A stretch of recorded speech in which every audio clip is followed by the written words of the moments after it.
Placés très tôt sous les yeux nourris des projecteurs, les enfants stars ont rarement une existence heureuse et épanouie, du fait de l'énorme pression médiatique qui repose sur leurs épaules chétives.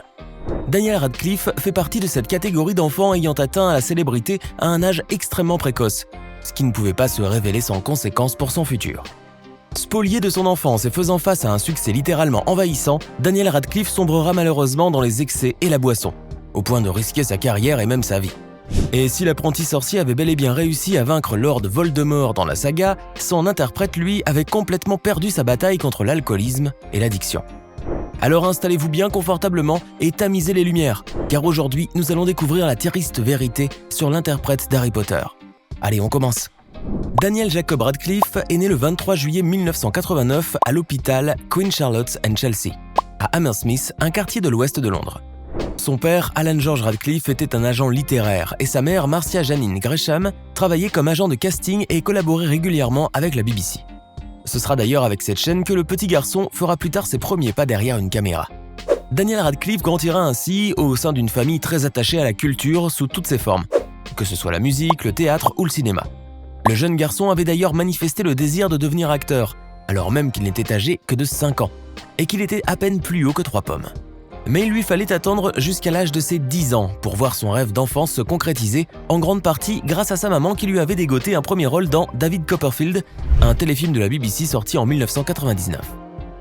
C'est sur les plateaux de tournage de ce film que le petit garçon de 10 ans allait rencontrer pour la première fois les grandes actrices Maggie Smith et Imelda Staunton.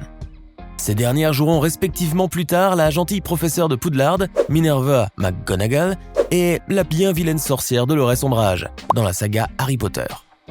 Suite à sa très bonne prestation dans le téléfilm Copperfield, Daniel Radcliffe allait être repéré par le producteur David Heyman, ainsi que le réalisateur Chris Columbus, qui avait déjà démarré le casting du film Harry Potter à l'école des sorciers. Les deux hommes étaient tombés sous le charme du jeune garçon et ne voyaient personne d'autre pour porter les robes de sorcier du jeune Harry Potter. Leur choix sera d'ailleurs vivement approuvé par J.K. Rowling, l'auteur britannique du best-seller mondial, qui cherchait alors un acteur britannique inconnu pour donner vie au personnage phare de ses romans. C'est ainsi qu'après quelques auditions, le petit Daniel Radcliffe, alors âgé de 11 ans, fut sélectionné pour ce qui allait être le rôle de sa carrière, et le début d'une longue épopée qui allait s'étirer sur près d'une décennie. Faisons une petite parenthèse si vous voulez bien. Si cette vidéo vous plaît, n'oubliez pas de mettre un pouce bleu, de vous abonner à la chaîne et d'activer la cloche pour recevoir toutes les notifications. Allez, on continue. La sortie du film Harry Potter à l'école des sorciers en 2001 propulsa le jeune garçon vers la célébrité à l'échelle planétaire, faisant de lui l'un des enfants acteurs les plus connus au monde. Le jeune garçon de 11 ans fut salué pour son jeu d'acteur remarquable et le charisme qu'il avait su insuffler à son personnage. Acclamé ainsi par la critique et adulé par des millions de fans à travers le monde, le petit Radcliffe avait récolté cerise sur le gâteau un très joli cachet pour sa participation au film. Bien évidemment, ce n'était là que le début d'une longue saga cinématographique qui allait mener le jeune garçon au sommet de la gloire et de la fortune. Une année plus tard, en effet, Daniel Radcliffe revêtit de nouveau sa cape de sorcier à l'occasion de la sortie du film Harry Potter et la Chambre des Secrets, le deuxième volet de la série à succès. Le champion de Gryffondor fut loué encore une fois pour son talent indéniable en tant qu'acteur, malgré son jeune âge et son manque flagrant d'expérience en matière de blockbuster hollywoodien. Devant le succès de ces deux films, Radcliffe décidera de quitter l'école et de cesser ses études, préférant se consacrer entièrement au métier d'acteur, dans lequel il n'était pas si mal finalement, et dont les revenus financiers semblaient extrêmement prolifiques. D'ailleurs, la saga Harry Potter, qui avait subjugué la planète et faisait des émules par-delà les frontières, était vraiment très loin d'être terminée.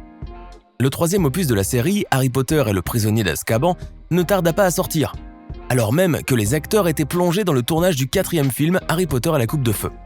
Sorti en 2005, ce dernier fut considéré comme l'un des plus grands succès commerciaux et artistiques de l'année, engrangeant d'énormes bénéfices au box-office. Arrivé à ce point, il était évident pour tous que l'énorme réussite de la série allait inciter les studios à produire d'autres films, d'autant plus que l'histoire de J.K. Rowling ne s'achevait pas avec ce livre.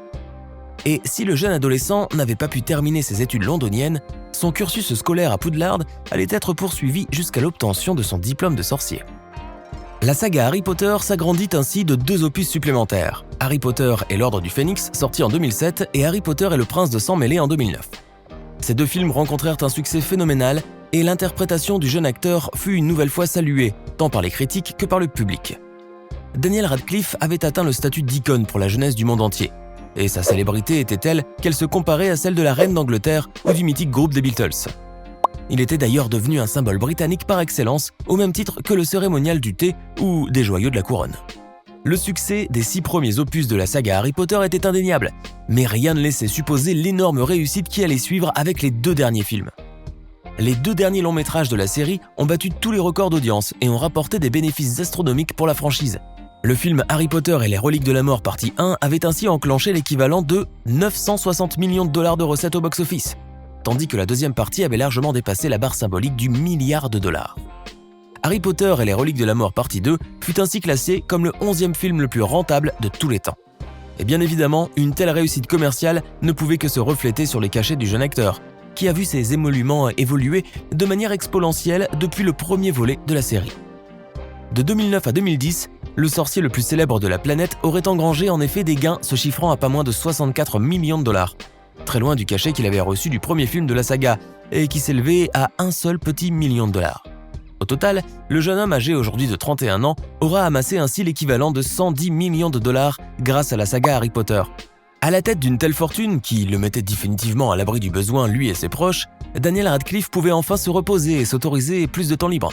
Mais ce n'était pas connaître le jeune acteur qui avait commencé à enchaîner frénétiquement les tournages, étoffant son palmarès cinématographique avec de nouveaux rôles et évoluant vers de nouveaux registres. En diversifiant ses projets artistiques et en se hasardant dans le cinéma indépendant, Daniel Radcliffe ne voulait en fait qu'une chose, pouvoir se défaire de l'image du gentil petit sorcier orphelin qui lui collait inexorablement à la peau. Car le jeune acteur ne pouvait plus supporter d'être constamment abordé dans la rue par des gens hystériques qu'il appelait Harry Potter, au point d'éclipser sa véritable identité. Ainsi, si l'immense succès de la saga Harry Potter avait rapporté à Daniel Radcliffe la célébrité et la fortune, il n'en demeure pas moins qu'il lui a subtilisé son enfance et la promesse d'une vie normale. Placé sous le feu des projecteurs depuis sa plus tendre enfance, le jeune garçon n'avait même pas eu le temps de grandir normalement et de s'épanouir en pratiquant des activités avec des jeunes de son âge. Ayant accédé au statut de star mondiale à un âge aussi précoce, Daniel Radcliffe eut à supporter toute la pression médiatique sur ses bien frêles épaules, ce qui allait finir tôt ou tard par le faire craquer. Et ce qui devait arriver arriva. Malheureusement pour lui, le jeune acteur avait fini par voir le succès de ses films lui monter à la tête et lui faire perdre la totalité de ses repères.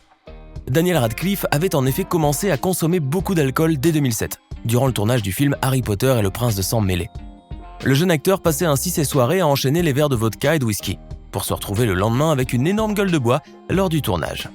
De son propre aveu, Daniel Radcliffe était totalement absent sur certaines scènes des derniers films de la saga, et on pouvait effectivement apercevoir le regard totalement vide d'Harry Potter lors de certains gros plans. Mais les excès de beuverie du jeune homme n'allaient réellement s'accentuer au point d'en devenir problématique que vers la fin de la saga, au moment où Radcliffe s'aperçut que l'aventure du jeune sorcier tirait inexorablement à sa fin. Paniqué à l'idée de ne savoir quoi faire et voir sa carrière d'acteur brusquement s'arrêter, Daniel Radcliffe vit sa consommation d'alcool s'accroître, à tel point que son état de santé s'en trouvait réellement menacé.